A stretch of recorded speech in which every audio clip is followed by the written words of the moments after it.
I feel so fortunate that my first job was working at the Museum of Modern Art on a retrospective of painter Elizabeth Murray. I learned so much from her. After the curator, Robert Storr, selected all the paintings from her lifetime body of work, I loved looking at the paintings from the 1970s. There were some motifs and elements that would come up again later in her life. I remember asking her what she thought of those early works. If you didn't know they were hers, you might not have been able to guess. She told me that a few didn't quite meet her own mark for what she wanted them to be. One of the works, in fact, so didn't meet her mark, she had set it out in the trash in her studio, and her neighbor had taken it because she saw its value. In that moment, my view of success and creativity changed. I realized that success is a moment, but what we're always celebrating is creativity and mastery. But this is the thing, what gets us to convert success into mastery? This is a question I've long asked myself. I think it comes when we start to value the gift of a near win. I started to understand this when I went on one cold May day to watch a set of varsity archers, all women as fate would have it, at the northern tip of Manhattan at Columbia's Baker Athletic Complex. I wanted to see what's called Archer's paradox, the idea that in order to actually hit your target, you have to aim at something slightly skew from it. I stood and watched as the coach drove up these women in this gray van, and they exited with this kind of relaxed focus. One held a half-eaten ice cream cone in one hand and arrows in the left with yellow fletching, and they passed me and smiled, but they sized me up as they made their way to the turf and spoke to each other not with words, but with numbers, degrees, I thought, positions for how they might plan to hit their target. I stood behind one archer as her coach stood in between us to maybe assess who might need support, and watched her, and I didn't understand how even one was going to hit the 10 ring. The 10 ring from the standard 75-yard distance, it looks as small as a matchstick tip held out at arm's length. And this is while holding 50 pounds of draw weight on each shot. She first hit a 7, I remember, and then a 9, and then 2 10s, and the next arrow didn't even hit the target. And I saw that gave her more tenacity, and she went after it again and again. For 3 hours, this went on. At the end of the practice, one of the archers was so taxed that she laid out on the ground just starfished, her head looking up at the sky, trying to find what T.S. Eliot might call that still point of the turning world.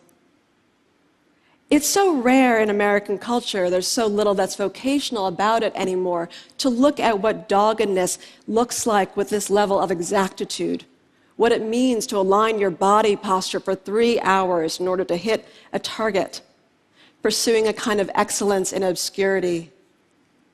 But I stayed because I realized I was witnessing what's so rare to glimpse, that difference between success and mastery. So success is hitting that 10 ring, but mastery is knowing that it means nothing if you can't do it again and again. Mastery is not just the same as excellence, though. It's not the same as success, which I see as an event, a moment in time, and a label that the world confers upon you.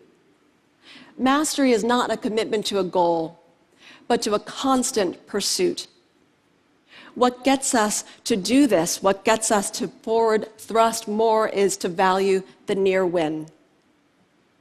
How many times have we designated something a classic, a masterpiece even, while its creator considers it hopelessly unfinished, riddled with difficulties and flaws? In other words, a near win. Elizabeth Murray surprised me with her admission about her earlier paintings.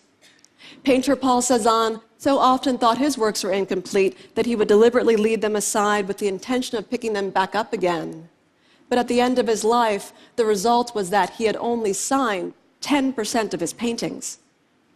His favorite novel was The Unfinished Masterpiece by Honoré Balzac, and he felt that the protagonist was the painter himself.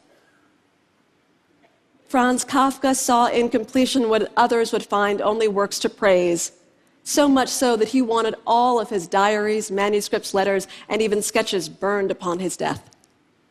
His friend refused to honor the request, and because of that, we now have all the works we now do by Kafka. America, The Trial, and The Castle, a work so incomplete it even stops mid-sentence. The pursuit of mastery, in other words, is an ever onward almost. Lord, grant that I desire more than I can accomplish, Michelangelo implored, as if to that Old Testament God in the Sistine Chapel, and he himself was that Adam with his finger outstretched and not quite touching that God's hand. Mastery is in the reaching, not the arriving. It's in constantly wanting to close that gap between where you are and where you want to be. Mastery is about sacrificing for your craft and not for the sake of crafting your career. How many inventors and untold entrepreneurs live out this phenomenon? We see it even in the life of the indomitable Arctic explorer Ben Saunders, who tells me that his triumphs are not merely the result of a grand achievement, but of the propulsion of a lineage of near wins. We thrive when we stay at our own leading edge. It's a wisdom understood by Duke Ellington, who said that his favorite song out of his repertoire was always the next one, always the one he had yet to compose.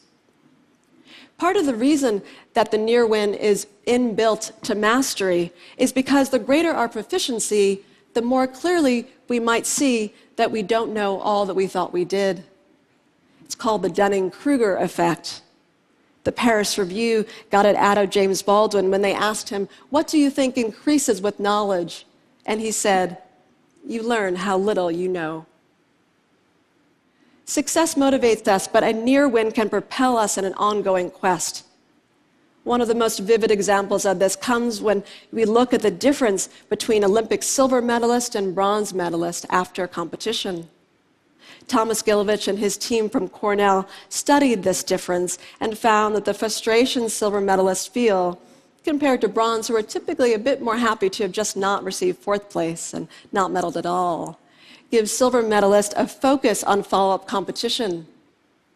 We see it even in the gambling industry that once picked up on this phenomenon of the near win and created these scratch-off tickets that had a higher than average rate of near wins, and so compelled people to buy more tickets that they were called heart stoppers and were set on a gambling industry set of abuses in Britain in the 1970s. The reason the near win has a propulsion is because it changes our view of the landscape and puts our goals, which we tend to put at a distance, into more proximate vicinity to where we stand. If I ask you to envision what a great day looks like next week, you might describe it in more general terms. But if I ask you to describe a great day at TED tomorrow, you might describe it with granular, practical clarity. And this is what a near win does. It gets us to focus on what right now we plan to do to address that mountain in our sights. It's Jackie Joyner-Kersee, who in 1984 missed taking the gold in the heptathlon by 1/3 of a second. And her husband predicted that would give her the tenacity she needed in follow-up competition. In 1988, she won the gold in the heptathlon and set a record of 7,291 points, a score that no athlete has come very close to since. We thrive not when we've done it all, but when we still have more to do. I stand here thinking and wondering about all the different ways that we might even manufacture a near win in this room, how your lives may play this out. Because I think on some gut level, we do know this. We know that we thrive when we stay at our own leading edge, and it's why the deliberate incomplete is inbuilt into creation myths. In Navajo culture, some craftsmen and women would deliberately put an imperfection in textiles and ceramics. It's what's called a spirit line, a deliberate flaw in the pattern to give the weaver or maker a way out, but also a reason to continue making work.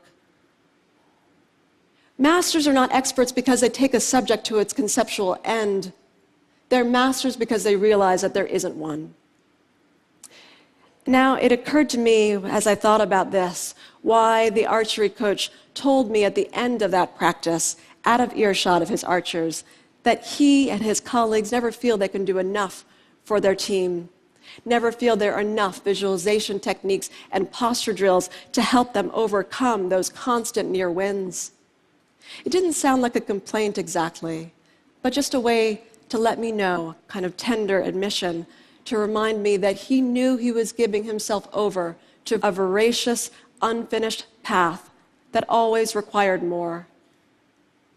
We build out of the unfinished idea, even if that idea is our former self. This is the dynamic of mastery. Coming close to what you thought you wanted can help you attain more than you ever dreamed you could. It's what I have to imagine Elizabeth Murray was thinking when I saw her smiling at those early paintings one day in the galleries. Even if we created utopias, I believe we would still have the incomplete.